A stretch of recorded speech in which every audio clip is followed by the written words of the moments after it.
నర్సాపూర్లో ఏదో ఊరికి పోయినా, ఏమిరా బిడ్డ ట్రాక్టర్ సెట్ కింద పెట్టినావు, కేసీఆర్ సార్ ఇంత మంచిగా ట్రాక్టర్ కొనిస్తే నడుస్తలేడు, చెత్త ఎత్తుతలేడు అంటే గాసంలో ఇస్తారంటూ, ఎందుకంటే డీజిల్ కు పైసలు ఇస్తలేరు. కేసీఆర్ గారు ట్రాక్టర్లు కొనిచ్చినా డీజిల్ కు పైసలు ఇవ్వని పరిస్థితి వచ్చింది. ఇవాళ ఊర్లలో ఎందుకు రోగాలు వస్తున్నాయి? మలేరియా, డెంగ్యూ, వైరల్, ఇవాళ విష జ్వరాలతో ప్రజలు బాధపడుతున్నారంటే గ్రామ పంచాయతీలు నిర్వీర్యమైపోయినాయి. చెత్త సేకరణ లేదు, బ్లీచింగ్ పౌడర్ లేదు, కనీసం స్ప్రే కొట్టే పరిస్థితి లేదు, ఎలక్షన్లు పెట్టే ధైర్యం లేదు నాకు. దాంతో ఏమైపోయింది, ఇవాళ గ్రామ పంచాయతీలు ఆగమాగం అయిపోయి ప్రజలు విష జ్వరాల బారిన పడుతుంటే పాపం మా ఆశాలు ఇబ్బంది పడతా ఉన్నారు. దవాఖానాలలో పోతే సూది లేదు, గోళీలు లేవు, సగం సగం సప్లై అయిపోయింది. ఈ రకమైనటువంటి పరిస్థితులు ఉన్నాయి. నేను ఒకటే కోరుతున్నా ఈ ప్రభుత్వాన్ని, ఆశాల శక్తి ఏందో మీకు తెలియదు బిడ్డ.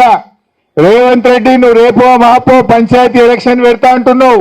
ఎలక్షన్ల లోపు మా ఆశా వర్కర్లను పిలువు, మాట్లాడు, వాళ్ళ కోరికలు డిమాండ్లు నెరవేర్చమని చెప్పి నేను కోరుతా ఉన్నా. లేకపోతే మా ఆశాలు ఏం చేస్తారో నేను చెప్పనవసరం లేదు. వాళ్ళు చేయాల్సిన పని స్థానిక సంస్థల ఎన్నికల్లో చేస్తారు. ప్రజలు ఇప్పటికే కోపంగా ఉన్నారు. యూరియా సంచి దొరకలేదు, పోతే దొరుకుతుందా? కరెంటు మున్పటి లెక్క వస్తలేదు, యూరియా బస్తా దొరకలేదు, ముసలిలకు 4,000 ఇస్తానని ఎగబెట్టిండు.